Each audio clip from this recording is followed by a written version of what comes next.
My channel friends. तो आप देख रहे हैं रीनल फिजियोलॉजी। जी हाँ दोस्तों, तो मैं हूं मेडिकल ट्यूबर से शैलेश गुप्ता। चलिए फिजियोलॉजी डिपार्टमेंट से देख लेते हैं रीनल फिजियोलॉजी। रीनल फिजियोलॉजी देखने से पहले हम देखेंगे रीनल फिजियोलॉजी के अंतर्गत जो आते हैं, जिसमें किडनी आपको देखने को मिलेगा, यूरिनरी ब्लैडर्स, और इसमें देखेंगे लेफ्ट कॉमन इलियक आर्टरीज आपको यहाँ देखने को मिल रहा है। ये है जो आपका यूरेटर्स, यहाँ हिलियस, राइट किडनीज, लेफ्ट किडनीज, यहाँ एओर्टा आपको देखने को मिल रहा है। यहाँ आपको इंफेरियर वेना केवा देखने को मिल रहा है, diaphragm, oesophagus, left kidneys, adrenal glands जो लेफ्ट साइड्स के एंड राइट साइड्स के हैं। तो चलिए अब आगे बढ़ते हैं। यहाँ आपका रेक्टम है। तो फ्रेंड्स द यूरिनरी सिस्टम, तो यूरिनरी सिस्टम में क्या क्या आ जाएगा? किडनी आ जाएगा, ब्लड सप्लाई के लिए रीनल आर्टरीज एंड वेंस आ जाएंगे, इसके बाद यूरेटर आ जाएगा, इसके बाद यूरिनरी ब्लैडर आ जाएंगे, ये सारे। तो अब क्या क्या फंक्शन करते हैं? किडनी जो होता है वह प्रोड्यूस करता है यूरिन, इसके बाद जो यूरेटर होता है वह ट्रांसपोर्ट करता है urine towards the urinary bladder.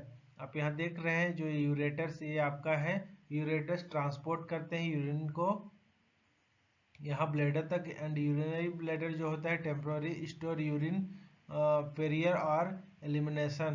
तो जो यूरिन ब्लैडर, जैसे यूरिनरी ब्लैडर नाम से ही समझ में आता है, तो ये टेम्पोररी हमारे यूरिन को स्टोर करके रखता है।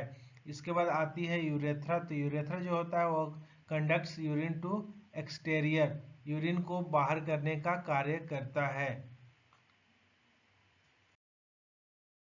एंड अब देखेंगे मेल स्फिंक्टर्स, फीमेल इंस्पेक्टर्स। यहाँ दिया हुआ है जो आप यहाँ देख रहे हैं पिक्चर में, ये इंटरनल यूरेथ्रल इंस्फिंक्टर है, दोनों में आप देख रहे हैं। और इसके बाद ये एक्सटर्नल यूरेथ्रल इंस्पेक्टर है, फीमेल्स में और मेल्स में।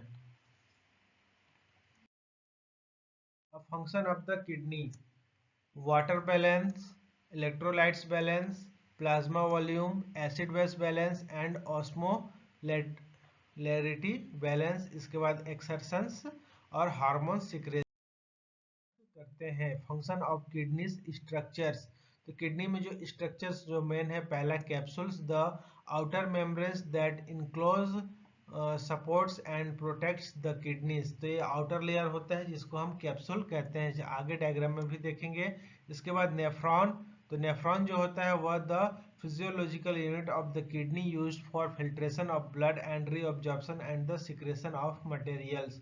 तो नेफ्रॉन जो कार्य करता है वह किडनी में ब्लड का फिल्ट्रेशन करता है, जिसमें फिल्ट्रेशन करने के बाद रीऑब्जर्वेशन में जो एलिमेंट्स होते हैं, जो सिक्रेशन होते हैं, मटेरियल होते हैं, उसको रीऑब्जर्व भी। अब यहाँ फंक्शन में देखेंगे, nephron is the functional unit of the kidneys. Kidneys का जो फंक्शनल यूनिट के नाम से जाना जाता है तो वह होता है nephrons. Function of kidney structure, kidney का स्ट्रक्चर क्या क्या है? तो पहला है cortex, the outer layer of the kidneys, the contents most of the nephrons, इसी में सबसे अधिक contents most of the nephrons and main site for filtration, reabsorption and secretion का कार्य कॉर्टेक्स।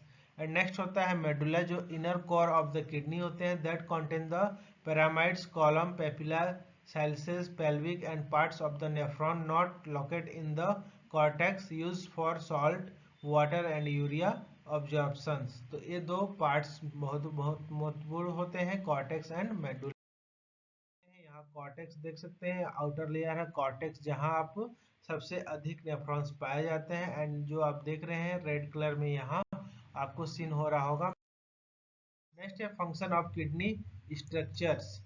पहला है renal pelvis, collects urine from all of the calyces in the kidneys, and ureters transports urine from the renal pelvic to the bladder, bladder तक पहुंचाता है।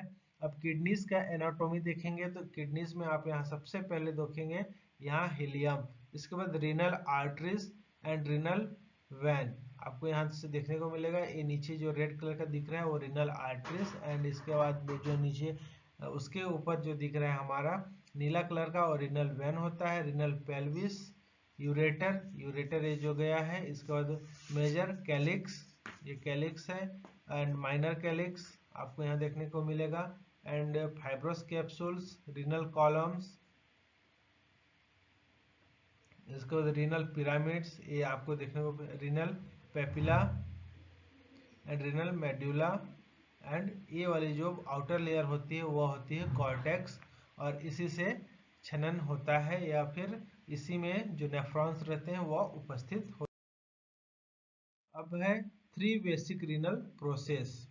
First, glomerular filtration, अर्थात जो filtering of blood into tubule forming the primitive urine, and her tubular reabsorptions of substance needed by body from the tubule to bloods. And third number, tubular secretion of the substance to be eliminated from the body into the tubule form of the.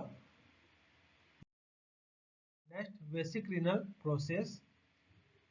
सबसे पहले जो होता है वो afferent arteriole, इसके बाद glomerulus, यहाँ इसके बाद यहाँ फिल्ट्रेट होते हैं, यूरिन एक्सट्रैक्टेड इधर हो जाते हैं, और यहाँ से जो किडनी ट्यूबुल्स के द्वारा पर्टिबुलर कैपिलरीज एंड अफरेंट्स आर्टियोल, इसके बाद यहाँ से चेंज हो जाते हैं जीएफआर। आप यहाँ देखेंगे सबसे पहले जो ग्लोमेरुलस कैप्सूल होता है जिसको बोवेन कैप्सूल बोला जाता है, यहाँ ग्लोमेरुलस फिल्ट्रेट होता है, फिल्ट्रेट होने के बाद सारे इधर आ जाते हैं, इसके बाद फिर से रीऑब्जर्व किया जाता है और कुछ को यहाँ से ट्रांसफर किया जाता है जो कि यूरिन में एक्साइटेड हो जाता है। नेक्स्ट है फंक्शन ऑफ किडनी स्ट्रक्चर। पहला excretions, the removal of organic waste products from body fluids, जो वेस्ट प्रोडक्ट होते हैं उसको शरीर से बाहर निकालने का कार्य करते हैं। The discharge of waste products into the environments, and homeostatics, regulation of the plasma, regulating blood volume and pressure, regulating plasma ion concentration, stabilizing blood pH, and conserving nutrients।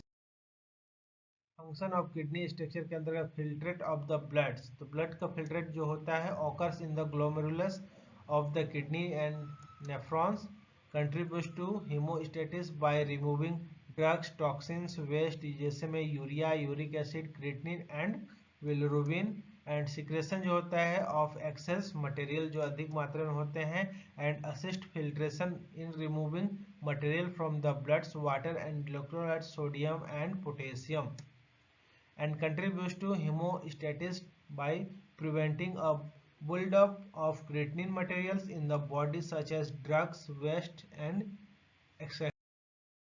And glomerular filtration, तो first step in urine formation, and 180 litres per day filtrate, 180 litre per day filtrate किया जाता है, और अगर इसको minute में मापा जाए तो 125 से 124 से 125 ml प्रति मिनट होता है फ्रेंड्स।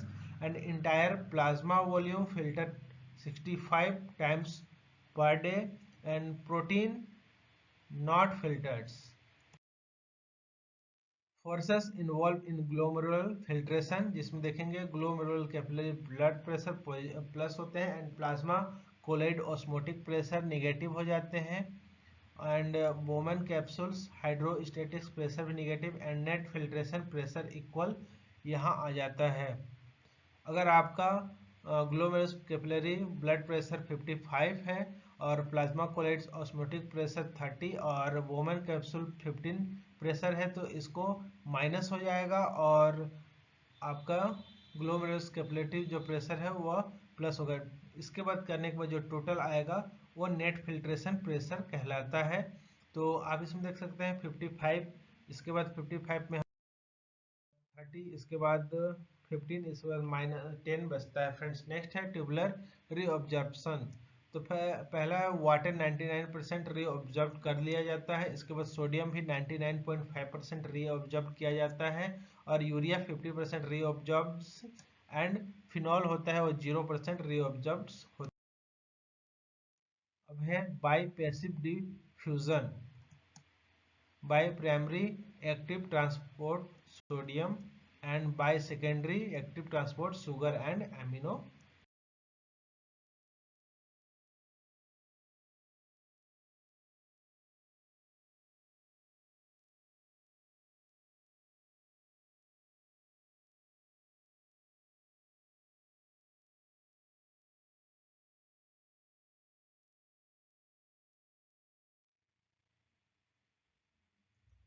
नेक्स्ट सोडियम रीअब्जॉर्प्शंस, तो यहाँ ल्यूमेन सोडियम को रीअब्जॉर्ब किया जाता है। हार्मोनल फंक्शन, इसमें हार्मोनल फंक्शन भी होता है friends. First, renin secretion stimulates sodium reabsorption in distal and collecting tubules. Nutritics peptides inhibits in absence of aldosterone. 20 mg of sodium per day may be exerted, and aldosterone can cause 95.5%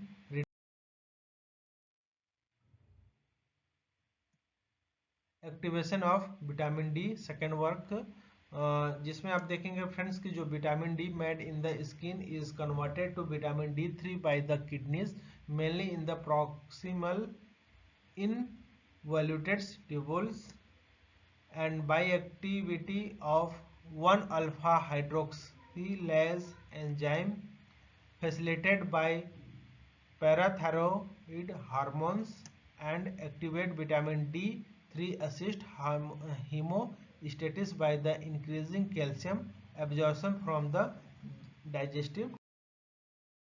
And next third number, release of erythropoietins by the kidneys, kidneys के द्वारा ही जो blood बनाने वाले एरिथ्रोपोइटिन्स होते हैं उसको release किया जाता है। This is a glycoproteins secreted by the endothelial cells of the peritubular capillaries in the renal cortex, increase the erythropoietin sensitive committed stem cell in the bone marrow and convert to red cells precursor and subsequently to mature RBC, and so erythropoietin stimulated new RBCs productions and stimulated by hypoxia, cobalt salt and androgens, facilitated by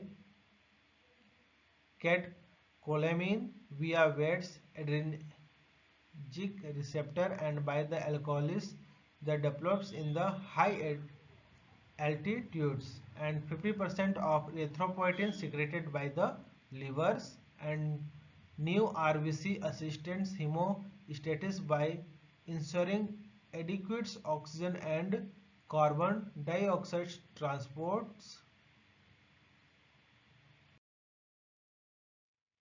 And fourth number, PGE2 means prostaglandin E2 is also known as dinoprostone, secreted by type 1 intestinal medullary cells and collecting ducts cells. And fifth number, PGI, prostacyclin. PGI is the vasodilator, especially potent in coronary circulation, secreted by the glomerular arterioles and certain glomerular cells.